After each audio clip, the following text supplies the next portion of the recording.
A esta hora recibimos ya en esta mesa informativa a María Eugenia Molina, analista de temas políticos, catedrática universitaria, a quien le agradecemos por atender esta invitación. María Eugenia, gracias por estar en esta mesa de trabajo. La hemos invitado, María Eugenia, para analizar el informe a la nación que presentó el presidente de la República, Daniel Noboa Sin, el 24 de mayo en la Asamblea Nacional, particularmente en el ámbito político. Y en este informe a la nación habla de entregas, precisamente de entregar al país proyectos de ley que se me remitieron a la Asamblea con el carácter de económico urgente, y que eso marca precisamente una línea política positiva para el presidente de la República. ¿Cómo hay que leer la parte política? Bienvenida, buenos días. Buenos días, muchas gracias por la gentil invitación. Un gusto estar con la audiencia de Radio América.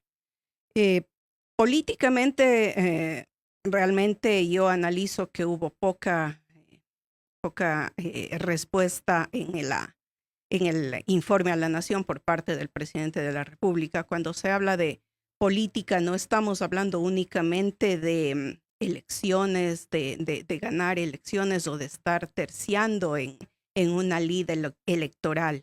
Hablar de política también es hablar de qué se ha hecho y cuáles serán los derroteros que marcarán el nuevo año, el segundo año de este segundo periodo del actual gobierno.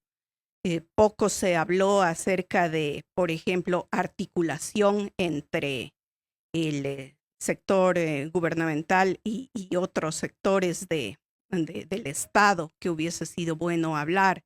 Por ejemplo, no en el discurso del señor presidente no se topó el tema de articulación que se puede hacer con los gobiernos locales, con los gobiernos seccionales, tomando en cuenta que hay temas muy sensibles. Por ejemplo, la misma alza de los pasajes que se ve, que se viene, que incluso los transportistas están pidiéndolo desde hace algún tiempo. Entonces, esa papa caliente que pasa a manos del sector de los gobiernos autónomos descentralizados, de eso no se dijo nada. Tampoco se habló acerca de, por ejemplo, algo que políticamente se debió haber mencionado: cómo se va a articular el tema con los distintos países, con las distintas regiones. No somos una isla, no somos un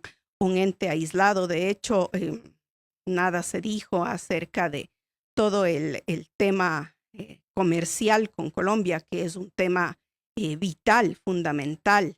Hay varios temas de los cuales no se habló. Hubo poca referencia, si bien se hizo referencia, por ejemplo, al tema macroeconómico, pero ¿qué dicen las cifras en la microeconomía? ¿Qué dice la realidad de la gente en la calle? ¿Qué dice la gente aquella que con dificultad puede parar la olla? ¿Qué dice quien se quedó sin trabajo, quien desde hace meses o años incluso no consigue trabajo?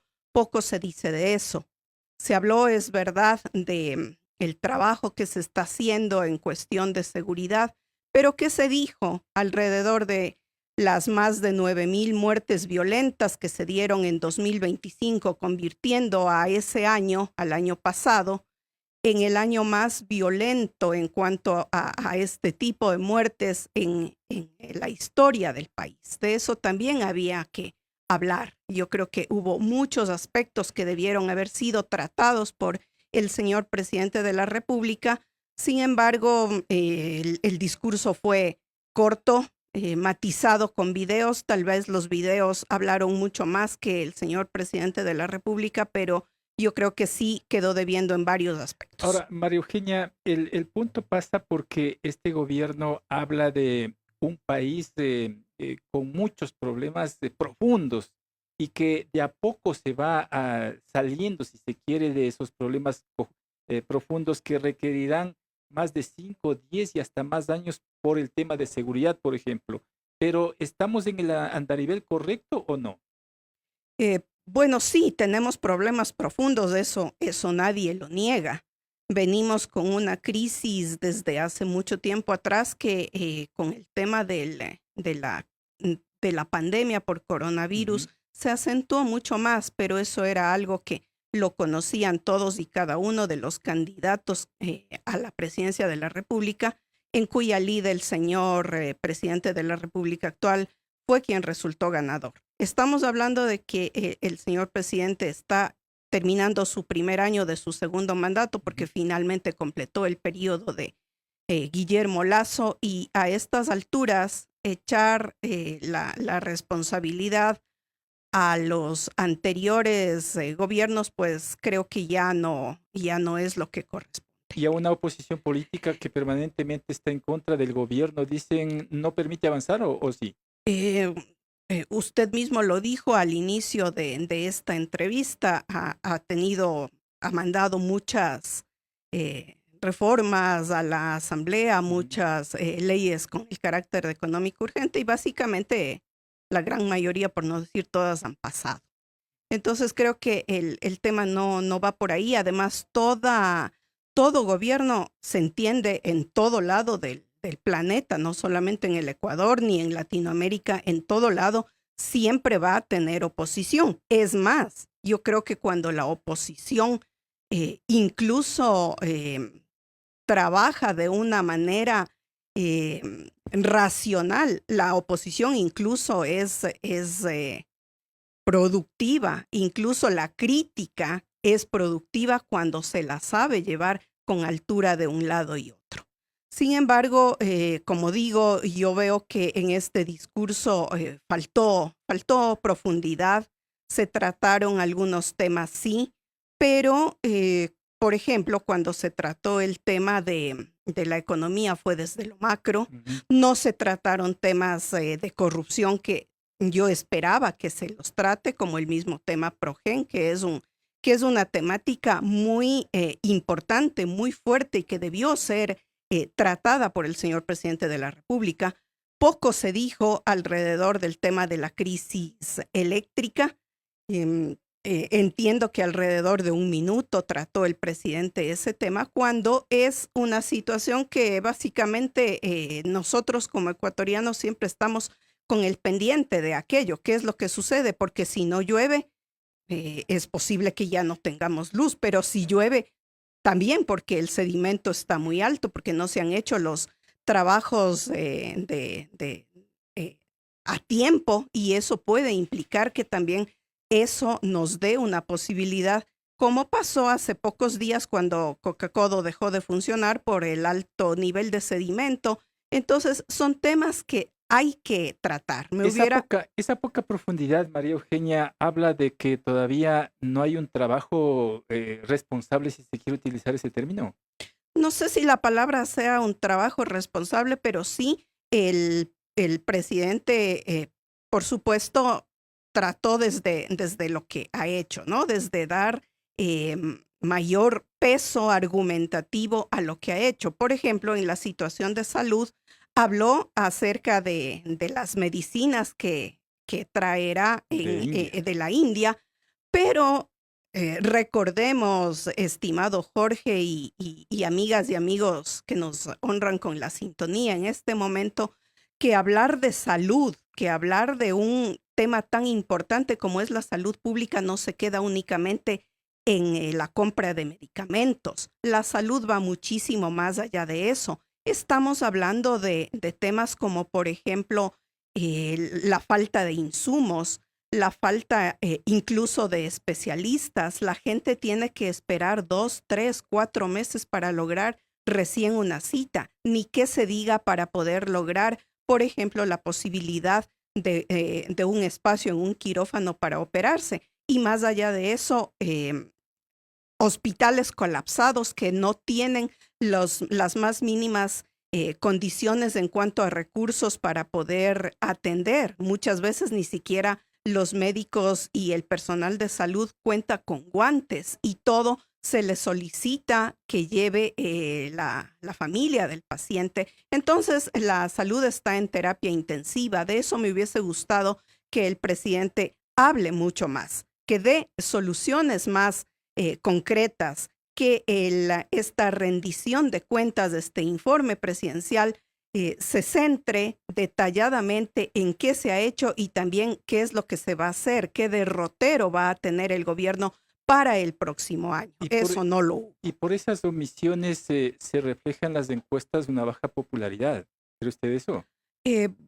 Bueno, no sé si por estas omisiones, porque las omisiones en cuanto al informe son recientes, estamos hablando del 24 de mayo, pero por supuesto que esta baja de la popularidad del presidente se reflejan en todas las acciones que se han venido desarrollando a lo largo del año.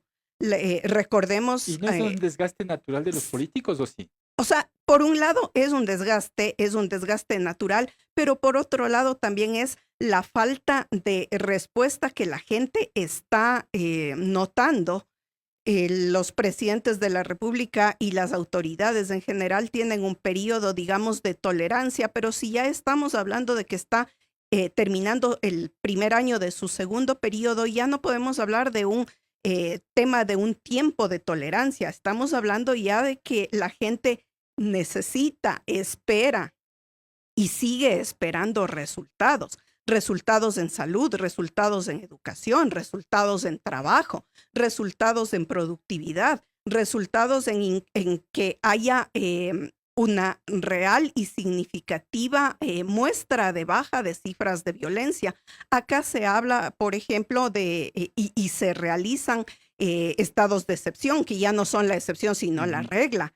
Se habla también de que hay toques de queda, pero muchas veces, Jorge, nosotros sabemos como ecuatorianos, como personas que vivimos el día a día, la realidad cotidiana, que muchas veces ni siquiera hacen falta los toques de queda de una manera, de una manera tan radical, porque nosotros mismos como ciudadanos, frente al miedo que tenemos de la inseguridad, nosotros mismos 7 de la noche nos estamos encerrando en nuestras casas y con eso vienen todos los otros problemas, por ejemplo, para los negocios, para los sectores turísticos, para los sectores que buscan trabajar en otros horarios. También existen esas situaciones que tienen que ver directamente con la inseguridad que hay, porque naturalmente cada uno de los temas están concatenados con los otros. Así que también realizar las mismas acciones, los toques de queda, los estados de excepción con resultados similares, como que definitivamente no hay un cambio demasiado grande y profundo, y a eso también se debe la baja de popularidad del señor presidente. ¿Y ese sentimiento de la gente se expresa en las urnas con el revés que tuvo en la consulta popular última, por ejemplo? Sí, porque muchas veces la respuesta de las personas, la respuesta de los ciudadanos, de los electores, no van tanto a las preguntas como tal, sino que en estas consultas populares ha sido histórico que muchas veces la única posibilidad que tenemos los ciudadanos de responderle o de pedirle al gobierno que vaya generando otro tipo de trabajo, que vaya cambiando los patrones bajo los cuales está trabajando, es eso. Darle un rotundo no en las consultas populares. No es el caso únicamente de Daniel Noboa. Se ha visto esto también en otros mandatarios, en otras consultas populares, pero esta vez fue igual. El no ganó en todas las preguntas que el presidente nos planteó, y eso también responde sin duda a esta necesidad de la gente de pedirle cambio, de pedirle rectificación, de pedirle un golpe de timón al presidente Daniel Noboa. ¿Y esto puede reflejarse también en las seccionales que se aproximan? Puede reflejarse también en las seccionales que se aproximan. Y qué bien este comentario que me acaba de hacer Jorge, porque ese fue otro de los temas que me quedó ahí faltando de parte del presidente de la República. Inclusive recordemos que se cambió las elecciones, las fechas de las elecciones a noviembre, porque se hablaba de un fuerte fenómeno del niño para las fechas en las que debía hacerse las elecciones, pero nada dijo de cómo está preparándose, por ejemplo, el gobierno nacional y el Estado ecuatoriano en general para lo que podría ser un gran fenómeno del niño. Si se habló de un gran fenómeno del niño y por el cual incluso se cambió las elecciones, entonces, ¿qué se está haciendo para evitar que precisamente la gente sufra las consecuencias de un niño desproporcionado? Dejar por fuera a partidos políticos como la ARC, entonces le puede pasar factura en las elecciones. O sea, cada una de las acciones, omisiones que tiene todo régimen, por supuesto que le pasa factura y finalmente es la ciudadanía la que decide en el momento de la votación. Ya se vio esto en el tema de la consulta popular y ya próximamente vamos a ver qué es lo que pasa con el resultado de las elecciones seccionales. Con eso me quedo, María Eugenia. Le agradezco por su tiempo, muy amable. Muchas gracias por la invitación. Un gusto estar con todos ustedes. Buenos días. María Eugenia Molina, analista política, catedrática universitaria. Vamos a la pausa.